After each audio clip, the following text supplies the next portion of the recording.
You're here, which means that you've found Spirit Crumbs, leading you to your inner light worker. I will be sharing how these tiny little hints from the universe have led me to where I am today. I hope that by hearing my story and the stories of others, you'll pick up your own spirit crumbs along the way that will lead you to somewhere magical. Thanks for coming along for the journey. Let's see where it takes us. Hello, and welcome to another episode of Spirit Crumbs. I am your host, Andrea McCallum, an intuitive oracle card reader and energy healer.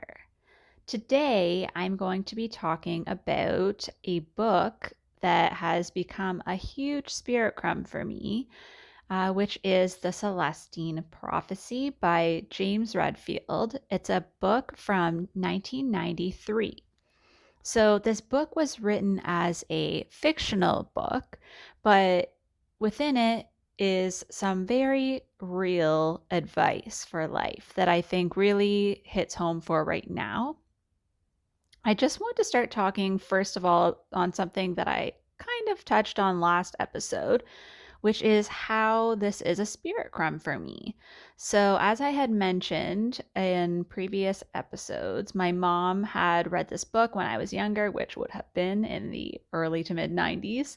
And it was something that I was always aware of. I read it and have reread it a few times.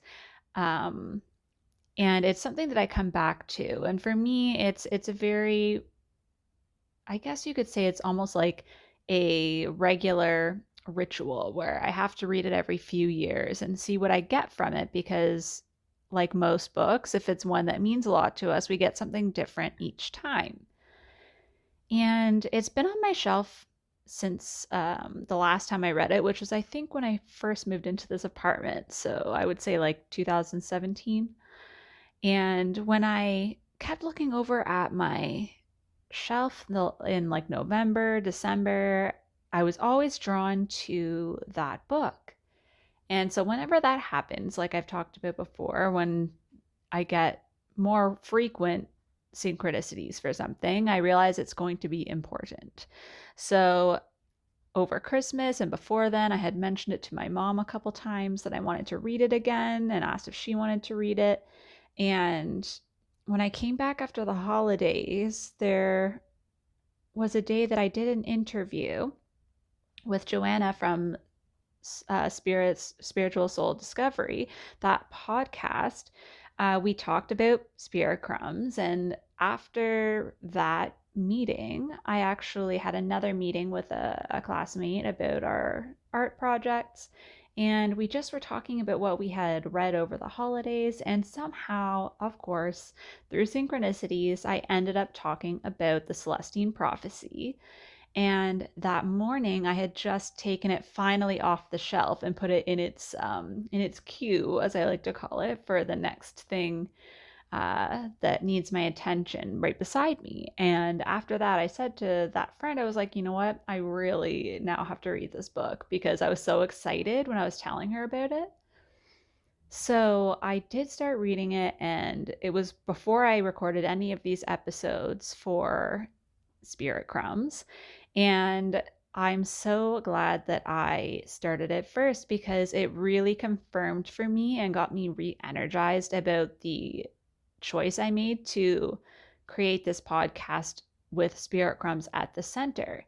Because throughout this story, Spirit Crumbs, as they call them, coincidences, of course, in the book, but Spirit Crumbs are essentially what lead everyone through their path. So now about the book. The book is about the main character, who is a man who is feeling kind of restless, and he meets with a friend who introduces him to the idea of this book.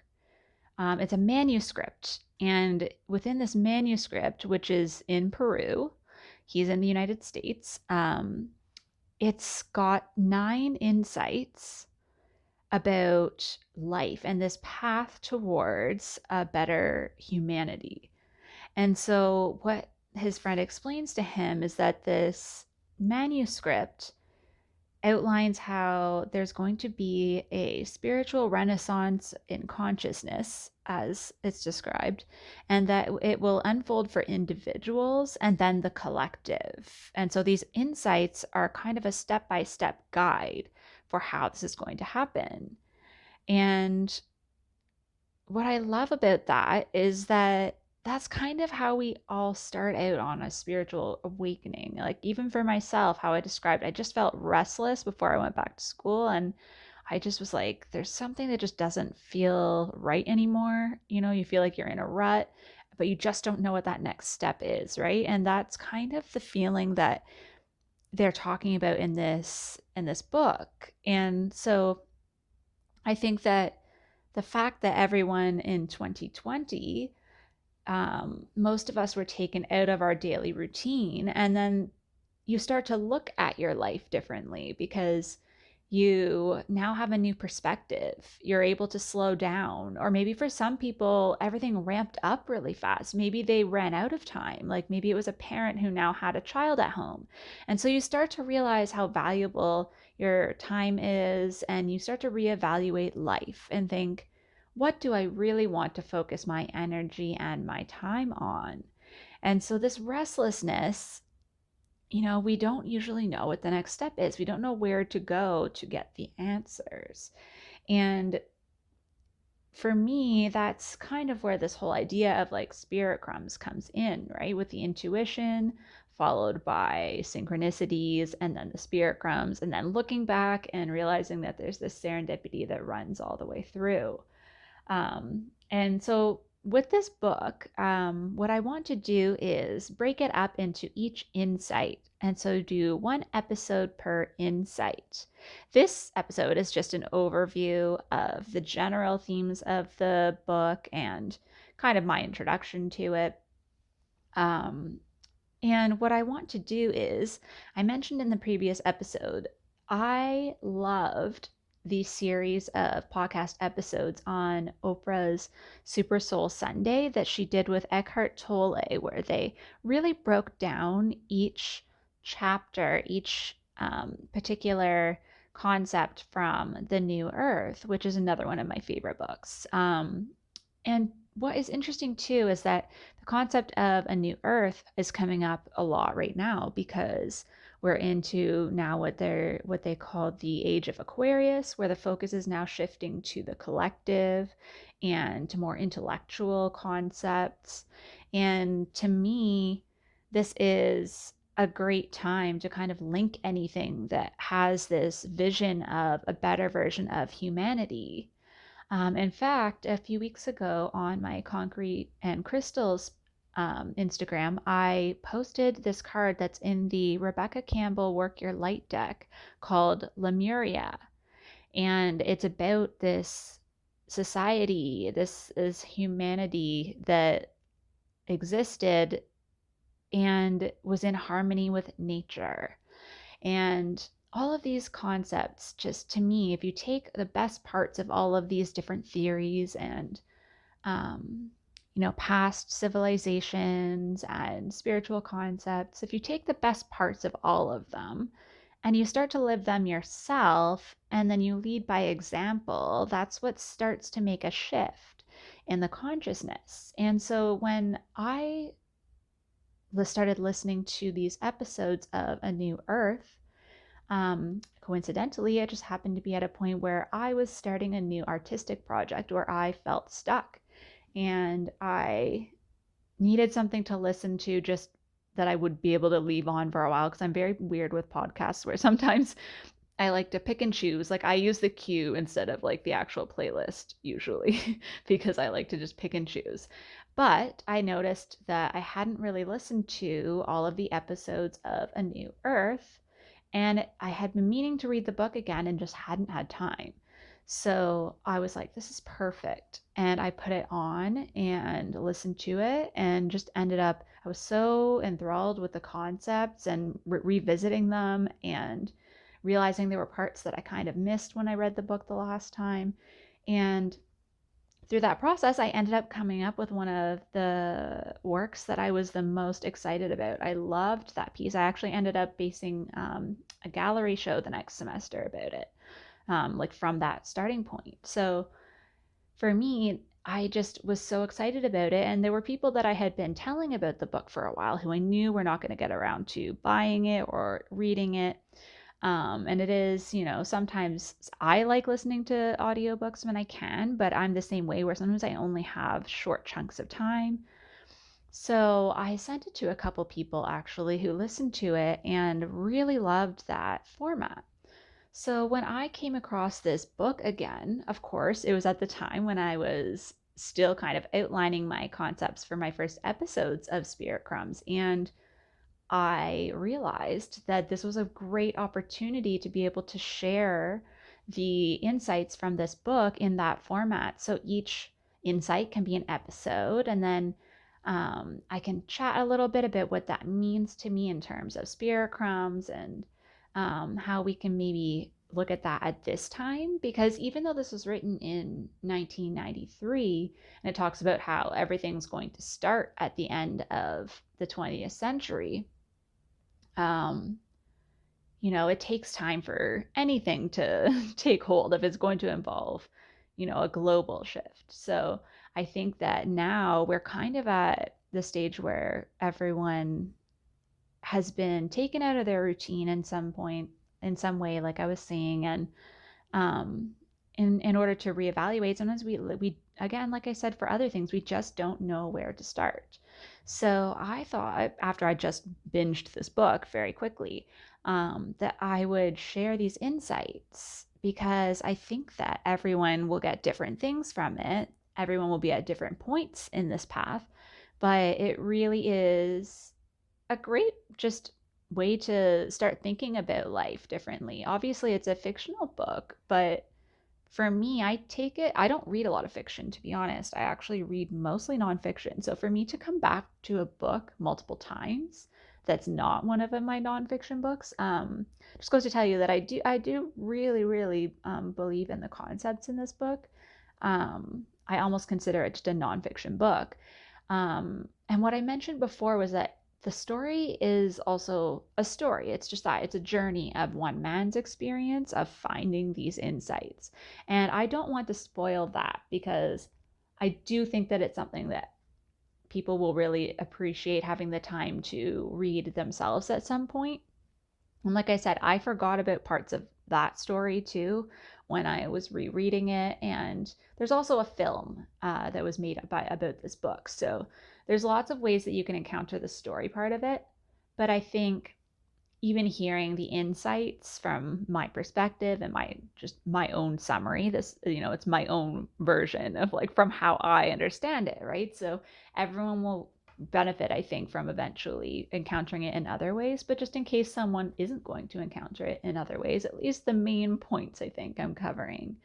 But I'm not going to cover the story part of it, just the insights. But basically, the book is about a manuscript, like I said, of insights. And what's really an underlying current throughout the book is people's relationships to each other and to nature needing a significant shift. Um, and throughout the book as well, something else is that the church, so this takes place in Peru, most of it, because that's where the manuscript is discovered. And it's kind of in pieces. That's why it's a manuscript. It's not like a finished book. And so the idea is that people from all around the world are, through synchronicities, finding out about this book. And they're going to Peru to find the manuscript, and they're finding it in pieces. And so it's really interesting to see how this main character meets people and how he finds out different ways that other people have come to the same point that he's at. So for me, that is again a great example of like the serendipity and synchronicity happening. And the church is against this because the church believes that it is contradicting the church's teachings. And the way it's described at one point is that the church believes that the manuscript is, contradicting it, whereas the belief by anyone who fully understands these concepts within the insights within the manuscript believes that it actually clarifies and puts an actual tangible step to the spiritual teachings, and that in fact the church is ignorant to the spiritual knowledge because it's allowing people to find their own truth, and the church believes that faith alone should be the guiding source of knowledge, I guess, or the guiding principles. And so for me, I said I did go to Catholic school, but there were a lot of the teachings from school that I didn't really resonate with, and there were some that I did, but I even as a child felt that a lot of times it was very like fear based in some ways, where like, we had confession, and like as a kid having to think of like all the bad things that you did and like admit them to someone that you don't really know. It was always like weird to me. Because I thought to myself, well, why am I supposed to like pray at home if I have to then go and like embarrass myself? So I know there's a lot of people that feel that this ritual is maybe a healing thing for them, and that's great. But myself as a kid, the part that I liked about church and about, you know, I guess Catholicism in general was not so much the teachings of it, so much as the feeling that I would get if we like went to church specifically for like a mass at night, when it was like candles, which didn't happen often. My family didn't go like every week or anything, but for special occasions, for the evening masses, when there were candles, and there was just this sense of like peace and community, and there's this reverence for um, the time and like that day of everyone gathering. And I think that that's like the spiritual undercurrent of every religion, this idea of uniting people and finding ways that we are similar and really coming together to celebrate something and seeing the best in people. And those are all things that, I would feel in those moments, and I liked them. And then, we would go to school, and it was always like a struggle to get us to like want to go to mass, right? Because you just had to sit in like an uncomfortable floor and like listen to a long talk. And, there were, of course, stories from the Bible that I always really found fascinating. And to be honest, most of them were about Jesus as a healer, like having healed people and created these miracles. And I guess now looking at it, it's like anything that involved like manifestation or the manipulation of energy. Like even the fact that Jesus just like disappeared, like I was always like, where did he go? How did he do that? So I think that there is truth to every religion. There's something to come from it. And so reading this book, it was another aspect that I never really thought a lot about the religious aspect, I guess, when I read it before. But this time in particular, I think with how many polarities we have going on in the world, that's something that really stuck with me, was like kind of thinking about how the church in the book is so stuck on their specific way of accessing spirituality that they're not open to hearing about other experiences or other possible teachings or wisdom from other sources. So I'm really looking forward to digging into each of these insights with you, because I honestly really, I guess, really was meant to read it at this time, because I think it's so relevant for today in the world and what's happening. And also with my podcast, just, the underlying themes of synchronicity and coincidences that are throughout the book. So, next episode, we will be talking about the first episode. And I just wanted to give you the list of what they are called so you kind of have an idea of where we're going in the next 9 episodes. So, there is a critical mass, the longer now, a matter of energy, the struggle for power, the message of mystics, clearing the past, engaging the flow, the interpersonal ethic, and the emerging culture. So you can kind of have a hint of what is to come. Next episode will be the first insight, which is called A Critical Mass. And it starts with talking about an unconscious restlessness that begins this whole process and the whole book. Thank you so much for listening. I look forward to sharing these insights with you and hearing your experiences and how you feel about them. So, again, thank you so much, and I'll see you in the next episode. Thank you so much for joining me on another episode of Spirit Crumbs. You can find me on Instagram for this podcast at Spirit Crumbs.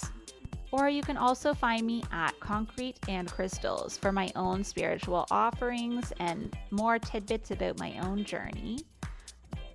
Thank you for listening, and we'll see you in the next episode.